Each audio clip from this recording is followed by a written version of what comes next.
Good afternoon, everyone. It's Amy here from Kahuna Co, bringing you our 29th episode of Lunchtimes with Locals. As you can see, I am at the Kahuna Cfa Station. Now, this is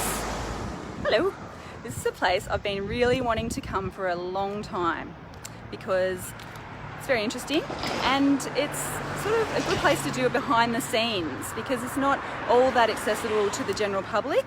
Obviously, we do have many volunteer firefighters and people that are involved and have been involved over the years, but the general public don't usually get to come into the fire station, although they're always welcome.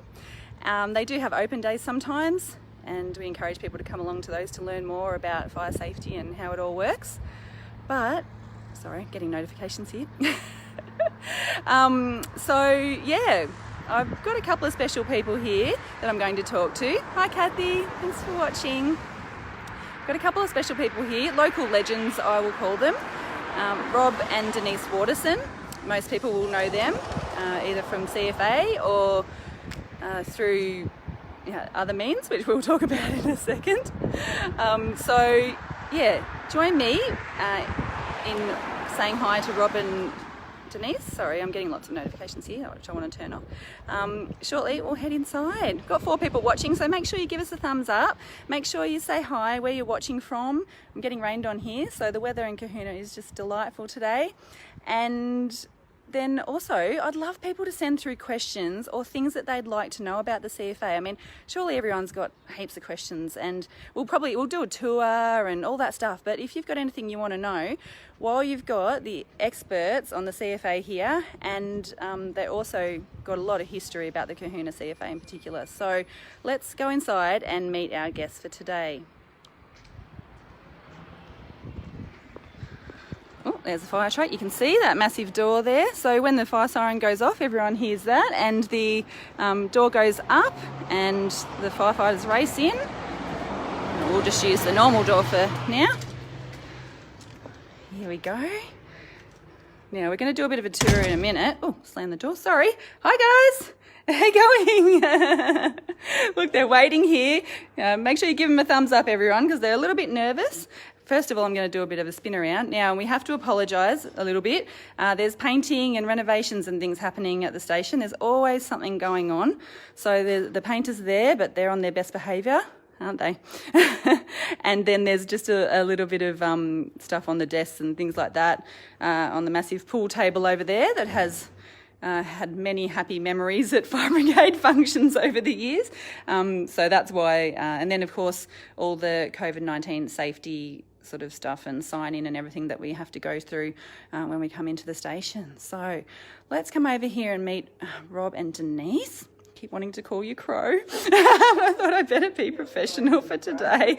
Now I'm going to have to try and work out how to turn the camera around, and then we'll get it all set up on a tripod so that we can sit together, but spaced apart, of course. Now, hopefully I can get it to work properly today. And like I said, we'll have to use our loud voices. It's going the wrong way. Got a few people watching, got 4 people watching at the moment. So hi everyone. Give us a thumbs up if you can hear us, or leave a comment if you can't. So yeah, let me introduce Denise Waterson and Rob Waterson, also known as Crow to a lot of people. I might bring it in a little bit further just in case people can't hear. I said when I was doing my intro that people might know you from a variety of reasons. This could be CFA, but what would another reason that people might know you be from the community, do you think? Footy? Footy? Oh yeah, absolutely. Footy. I was more thinking the cafe. The cafe. So these guys were the owners of Waterson's Cafe, which most teenagers would have frequented after school very often for a $1 bag of chips and chicken salt. I think you guys actually brought chicken salt to town. I don't know about that. It was very popular. It was very popular, but yeah. I reckon when I was really little, it was just salt and sauce. Yeah. And then all of a sudden, chips became a little bit more fancy, and you could get chicken salt, and then you could even get gravy. And now people have salsa and sour cream and cheese on their gravy and everything. So anyway, you're out of that game now. But how long were you in the cafe for? Oh, 15 years. 15 years. We went there thinking maybe 5, but it sort of stretched out a bit. 5-year Yeah, plan. yeah. And you would have loved your time in there. Yeah, I did. Yeah. Yeah. Really missed the people contact when we got out. Definitely. Yeah. Yeah. It's a hard Yeah. life. Were you open it's- on the weekends and everything we were as well? for the start. Yeah, it's Yeah. long hours and Yeah. Definitely. it's But a tie. that's Yeah. right. Yeah. But you've brought your you've brought your children up during that time as well. So We did, tell us yeah. about your kids. We've got 3 sons and 1 daughter, and yeah, at least I was home when they were home on holidays. Exactly. And stuff like that. Yeah, that's right. And did they actually help out? Did they work for you at times, or was that not part of the deal? They did. We had a potato peeler, which was an electric thing, almost a bit like a washing machine. And the kids was their job to peel the potatoes when we used fresh potatoes. Yeah. And so they'd get out there and put the potatoes in and start a game of cricket, and by the time they finished, the potatoes were sometimes that big. Oh my God, that's an amazing story. Yeah, but An automatic potato peeler. So you'd make the chips from scratch then, or just for the potato cakes? The chips We from did for a scratch. start, yeah. Wow. Yeah. Well, that's probably why they were so delicious, really. When you It's a lot had of extra work, though. Yeah, doing it would have for us. been. Yeah.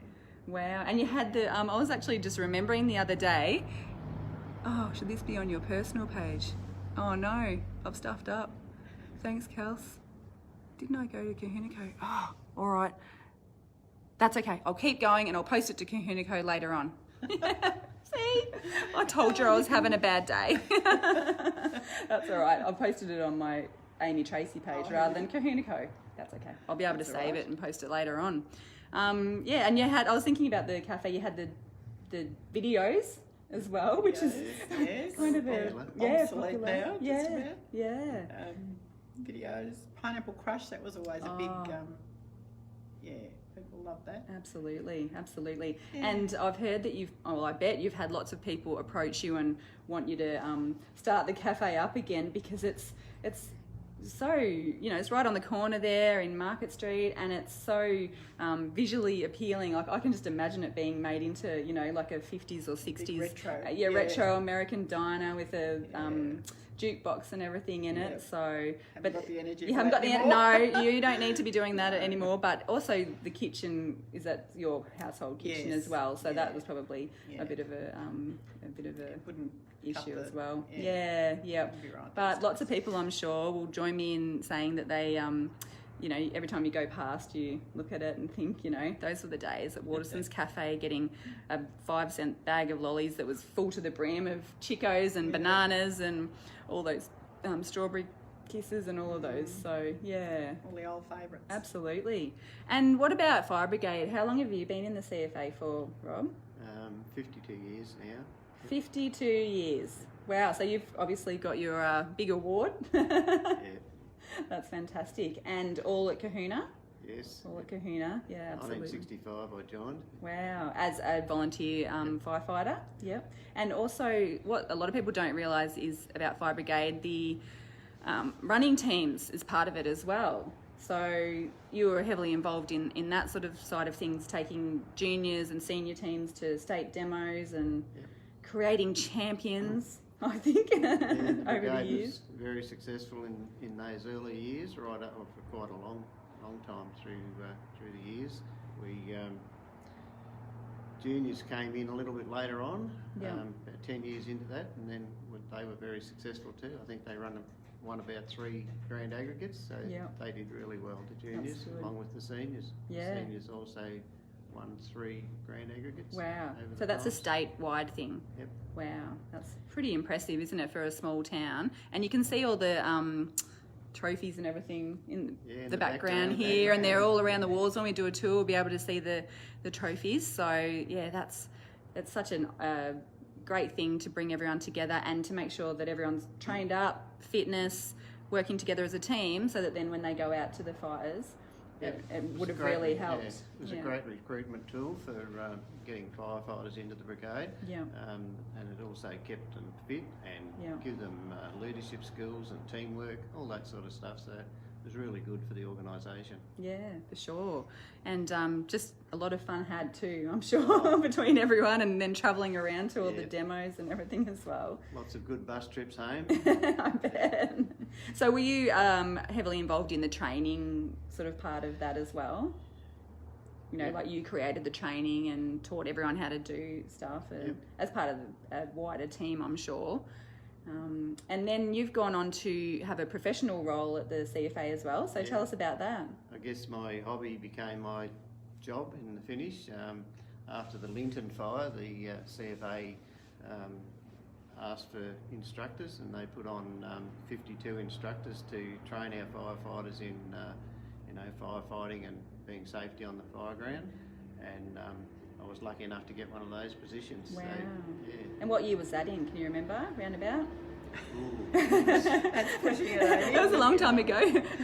Oh no, I retired in 2015, so I was there for 15 years, so it was around about 2001, I think, that I started. So you're CFA instructor for 10 years? Or 15 years. 15 years, wow. And that was so good, I guess, for our local CFA, because you could bring all those skills and education and knowledge back to the training programs here, and to help with so you were still an active volunteer going out to fight fires here at that time, and were you the captain here at that time too? I was when we first started. Wow, Denise, you're a true CFA wife. But you had a role too. Shan was telling me, so Shan, my husband and Kahuna co-founder, is part of the CFA and has been for a long time as well. And he was telling me that you used to come to any fire call, but you'd come here for a long time and sit and man the radios and that sort of thing. What else did you do? I did too. I've forgotten about that. Just the general, like we did have a ladies' auxiliary at one stage. Yeah. And even now we haven't got a formal auxiliary, but everybody just pitches in if there's any need or there's anything on. I suppose just support Rob in whatever he's done. Yeah, absolutely. And, that's right. And that's the thing about CFAs. It's such a great organisation. It's such a team effort. It's not just the firefighters and the volunteers. There's the admin and the partners and the families, and we've got such a good culture going here where everyone's included and involved and welcome, and it's a lot of fun, but obviously very serious at times when the boys have to go out and perform their volunteer roles. So but and I guess things are a little bit more not more professional now, but you have the technology with the radios and the. So how does that work? When Shan wanted me to get you to explain what happens when someone calls 000, let's just go back to basics. When someone calls 000, what triggers the chain of events after that? Well, I guess it was interesting. If you go back a little step before that, when Denise, when we were in the cafe, when someone had a fire, they would call 000, and it would go through to 6 phones in the firefighters' houses at home. Oh, okay. And in the shop where we were, on a Friday, Saturday or Sunday night, and pardon me, you'd have quite a few orders up, and the fire phone would ring. The phone would ring with a different ring when it was a fire, and Denise used to shudder because I'd run out the door to a fire and she'd have all these orders to do. Absolutely. But, from there on, when Denise came in as the comms officer, we went to a pager system, so the phones were deleted from the homes. Yes. So every time there was a fire, when the person that had the fire would ring 000, they would go through to a communication system in Melbourne called Big Fire. Yes.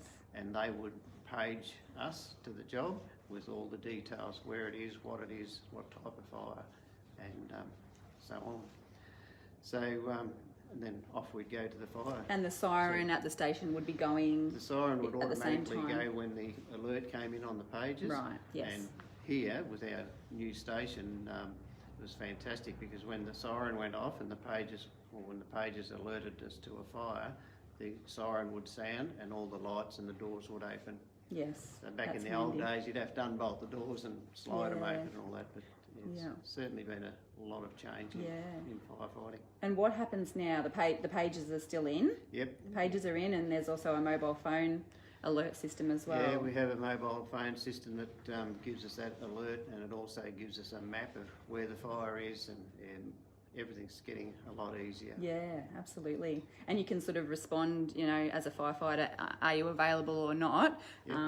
So that then, you know, as the leader of the job, you can see how many people you've got coming, or, you know, Right. if you might be a little bit short, or can you see if other brigades have been notified and things? When the pager goes off, back in the olden days, it was only one brigade would turn out to the fires. Well, now they have support brigades, so if it's between here and Kerrang, Kerrang would be alerted to, and on our pager it has whatever other brigades are alerted. Right, yeah. In the fire season, it's 3 first up, and then on a really bad day, it's 5 other brigades. So, and we know who they all are. So That's good. And then if technology. Isn't it amazing? And then if you get to the job and it's a non-event, or if it's, you know, you can handle it yourself, you can The cancel OIC of their the call. brigade can downgrade or upgrade appliances, whatever he or she likes. Yeah. And it's made it a lot easier. So if it's just a small roadside fire or something like that, or a small house fire, and you have it under control, you can put a stop on it, and all the other appliances are notified through the communication system. Yeah, isn't it incredible? It is. I get emotional sometimes when I think that, you know, that this all just happens, and all these humans that are volunteers just stop their lives and just run and go, and that, you know, we can know that if something bad happens to us, that you're actually going to get the assistance that you need. So yeah, it's we all take it for granted a little bit. That's just part of normal life, but it's actually, when you take a step back, a really incredible thing that, you know, humans do for each other as well. So that's awesome. All right, well, we might do a bit of a tour. Yeah. I reckon everyone's looking forward to a tour. So I'm just having a look at some of the comments. Vanessa says, rural communities are really the best places. They are. It's amazing. Oh, Shane Doyle's watching. Hi, Shane. You'll recognise these faces. Hi, Shane. Shane was in the CFA and probably still is for a long time. So I can see a few other people that are watching that have been involved. Adrian and Cass Stone, hi. So yeah, hopefully people are learning, and hopefully always trying to recruit new members at the fire brigade as well. So, you know, who's the best person that they can get in touch with if someone wants to know a little bit more information about that? Yeah, normally the captain or any of the officers of the brigade, just let us know. It's pretty hard at the moment with the COVID-19 in, and but hopefully it'll pass in the near future, and then they go through a system. Yeah.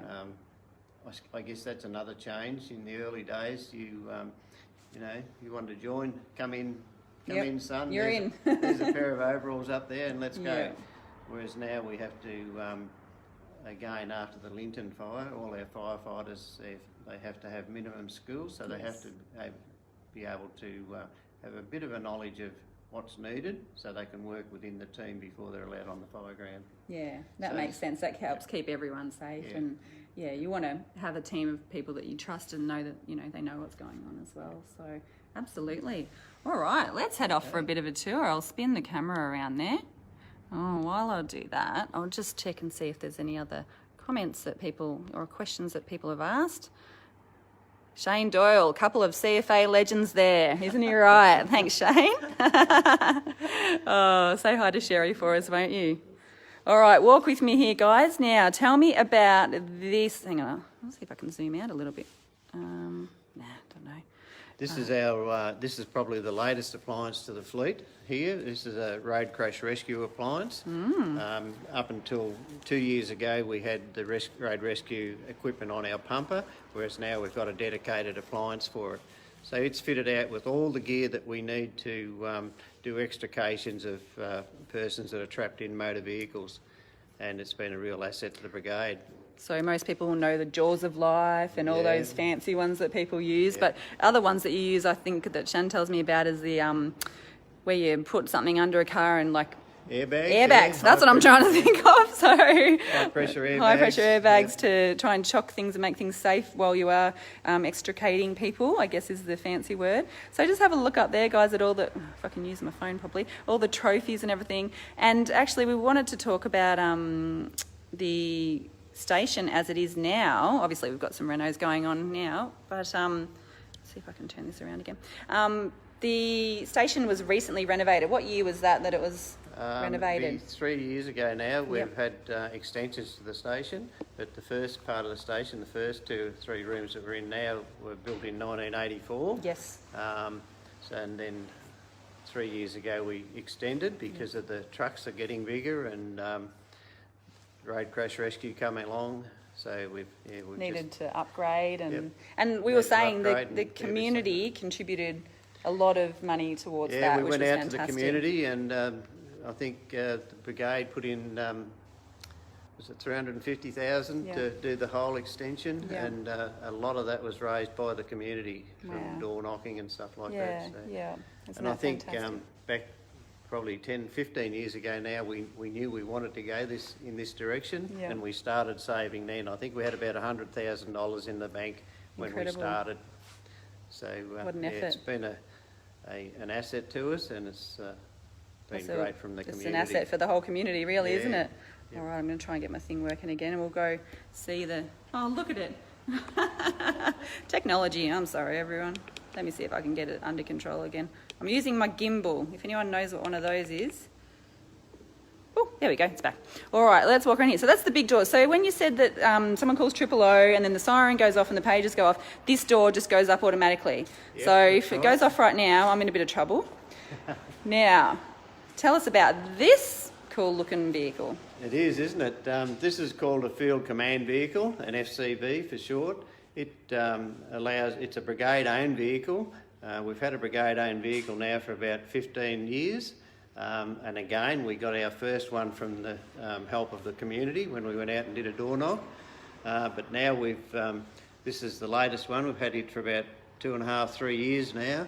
And it came in as volunteer emergency support program. Give us a third, CFA give us a third, and the brigade give a third of the, somewhere around, I'd have to ask Triggy how much it cost. I think we got it on the cheap from the Ford dealer. But, Lucky. Triggy's the captain. Yeah. Sorry, we didn't even mention that. He's been on Lunchtimes with locals before. He has. So this is, for anything we do, that volunteers need to go to meetings, training and stuff like that, it's all used saved to volunteer using their own vehicle.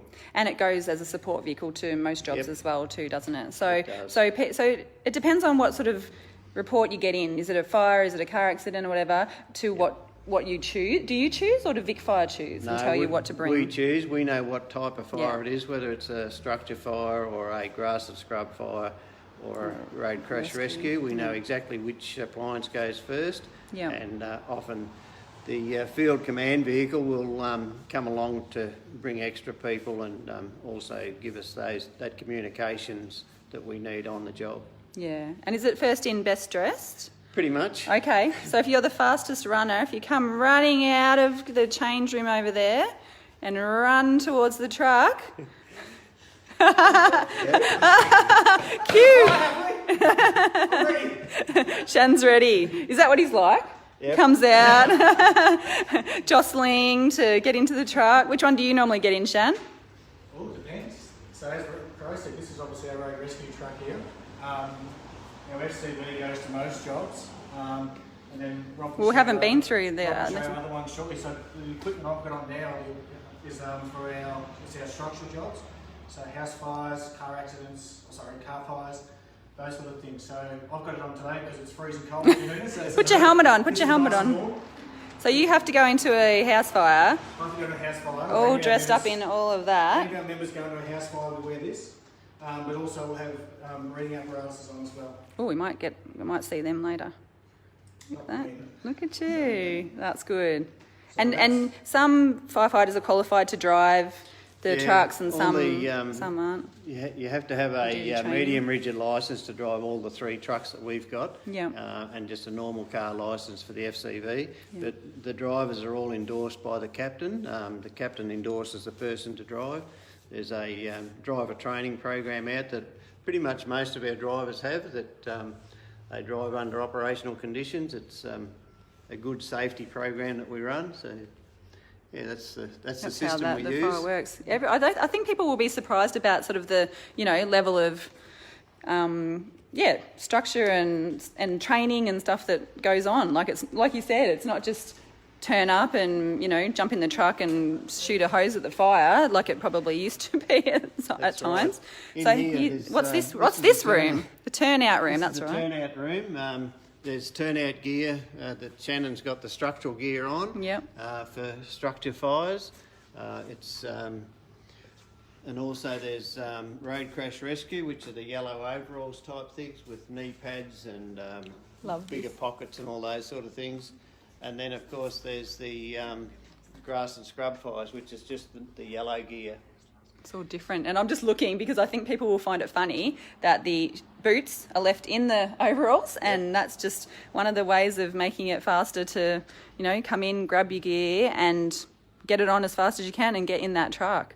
So people's names are on their setups here, so go along Normally there. our turnout time that the brigade's in the classification that we're in, Yeah. you get 4 minutes to turn out from Right. from the fire call. 4 minutes. And usually we've under that most Wow. times, and then we have another 8 minutes to get to the job. So our standard delivery times is always spot on here at Kahuna. So we're very lucky that we can have our members do that. Yeah, incredible. Would that be common? Like, imagine people have got to stop work and they've got to put down what they're doing and they've got to get in their car and they've got to drive, or some of them run, some of them ride their pushies. It's so funny. And I heard even one person might have even carried a paddleboard here one day when he was paddleboarding and the siren went off. So I'm sure you've got lots of funny questions like that, funny situations like that. Got a few people saying this is so interesting. There you go, I told ya. Now, which one's this one? Yeah, this is the tanker. This is for rural fires, grass and scrub fires and bush fires.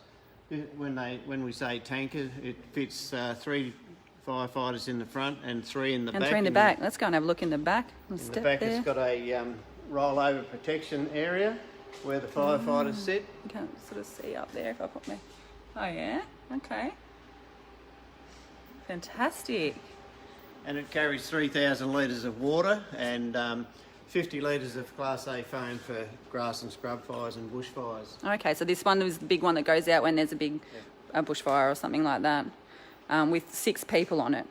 And again, Always? Can you roll it out without 6? What's the minimum? Usually 4. 4 people is the minimum for this one. Rightio. And after the Linton fire, where we lost 5 firefighters, all our appliances, 10 years after that, we did a lot of practice and I guess you could say work on a safe firefighting development. vehicle. Yeah. So now it has a crew protection system on it. Is that And the foil If stuff? you that look can closely, see? it's got foil blinds On the inside the inside. cabin. Yeah. And then all the way around the truck, it's got water sprays Oh, that yeah, spray okay. water over the appliance. So if they get overcome by a fire, Yep. then that automatically sort of starts up, and so they're always doing research and development into making it more safer for the volunteers and the firefighters. That's amazing. Every year before the start of the fire season, the Chief Officer puts out a directive that Shannon and myself and all the other firefighters here have to do a burnover drill on this truck before Okay. the fire season. Yeah, So it's just a mandatory thing that we do now, yeah, mainly just for safety of our firefighters. yeah. We need to know how the system works. Which Yeah, is so pretty that you can simple. activate it in case, especially in times of adrenaline, and you know it's probably going to be dark and smoky and dangerous, Yep. and sometimes it's night time, so you need to know how to use it. All right, and what's this one here? And then this is our pumper for our urban structure fires. This one it has a larger pump and a lot more hose for structure firefighting in the town area. Yep. Has B-class foam for flammable liquid fires, Class A foam for A-class type fires. It also has seating for 6 firefighters On the inside, on you the can inside sort of see of the cabin, the which cab is a there. crew cab. So you can't get in the back of that one. No. No. And you talked about the breathing apparatus. Oh yeah, let's have a look at the breathing apparatus. I've got a question here. Are the volunteers on a rostered system? And if so, what's the time rotation? From Sam. That is a great question, Sam. So tell us about that. What's the answer? No, we're not on a roster system. The captain always makes sure that there's at least 4 or 5 firefighters on board ready to go, especially long weekends and busy holiday times. when everybody's got things to do, we always make sure that we've got a fire crew available. Yeah, exactly. So basically the page, so Shan's pager just goes off, and if he's available to go, then he just drops everything and sometimes drives his kids to the station and leaves them in the car. And I know that I can hear the siren and the kids need to be picked up from the station. So yeah, it's funny, some of the stories. It's amazing how it all works. Absolutely. That's what I said. That's why I get emotional, because it's just like everyone, you know, you see, you know, who's in the fire brigade, and you just see the vehicles zooming past the window like, oh, they're on their way. So, and they doing the speed limit. doing the speed limit, you know, absolutely. But you know, sometimes there's a couple of staff members from the same, you know, workplace that might be dropping everything and racing out. So it's great the employers are on board as well for this, is to, you know, let people go and be part of this important organisation, I think, too. So here's the breathing apparatus. This is our personal protective clothing locker. So it has gas suits for hazardous materials in here. There's two gas suits, and then there's 4 breathing apparatus sets. Yep. So first aid kit, spare cylinders. So you put them on if you're going into a building or something, Yep. and it helps you breathe. Yeah, smoke is really important for our safety of our firefighters now, as we've found out now over the many, many years. Smoke has an impact on your lungs and all that sort of thing. Definitely. So any fire where there's hazardous smoke and heat, the breathing apparatus gives the firefighter just clean, fresh air to breathe all the time. Yeah, unreal. That's so good. So it's our own personal safety. Yes, And, very important. And it just made me think, I'll go both get in the shot here. Oh, it just made me think that, like, once you come in from a job, the job's not done, is it? So, No. you know, you might have put the fire out and you come in, you back the truck in, you don't just get to have a can of Coke and leave. No, What that's happens right. after that? Well, first of all, it's out the back and refill the trucks with water and foam and whatever.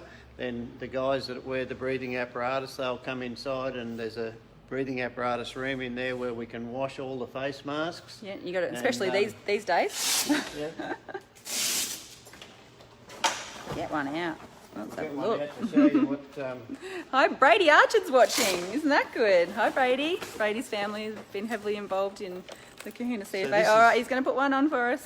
No, I'm not. Oh, he's just going to show us. But all this stuff's got to be cleaned and Wow. disinfected, and then before we go home, it's all back on the truck, completed with new cylinders, Yeah. clean masks and stuff like Yeah. that. So it's, And even the hoses and everything have to be cleaned, and because they're dirty and wet and smoky and got bits and pieces on them too. So yeah, often I have to check in with Shannon and see, you know, I'm like, I know that fire's out. Where are you? But they're here. But also debriefing as well, because, you know, I think people might forget about the psychological aspect of this. You are dealing with tragedies, near tragedies, and yeah, just some pretty things that you need to debrief with your mates about, and but the CFA offers that's right. support with that sort of stuff as well. About 3 or 4 weeks ago, we had a really bad accident that quite a few of us were out at, and when we come back, the best thing you can do about if there's really bad accident, the best thing to do is talk about it so that everybody is okay before they go home, and then a couple of nights later we'll have another debrief just to make sure that all our firefighters are right. Yeah, 'Cause, exactly. Even old buggers like me still, you know, turn over in your sleep at night thinking about some of the things that you've seen. You've seen, and could I have done this, or, you know, but could I have done something yeah, better? exactly. Every incident, I'm sure, informs you and changes you, exactly. So, well, what you guys do is an amazing thing, and I'm just going to speak on behalf of the community and say that we are so grateful and probably take it for granted. So thank you so much. Thank you for giving up your time to be with me today, and I think we'll get a really good response from this video, and people can keep commenting and asking questions. Sam's got a question. If someone was interested in becoming a volunteer, what would the procedure be? Just contact the captain, which is Matt Trigg at the moment, or Shan, who's the First Lieutenant. There's a whole team, and obviously I don't know all the roles, but just get in touch with one of the guys here and they can talk you through it. Heaps of training And people sometimes think, oh, I couldn't do it because of this, that and the other, or I can't do it because I live on a farm, I can't do, but it's worth just having the conversation if you are interested, because it's a very welcoming organisation, and even if you're not in town and can't make it to every job, there's plenty of other roles as That's well. right, there's always something to do. Exactly. So thanks everyone, and we'll see you next week for our 30th Lunchtimes with Locals. Bye.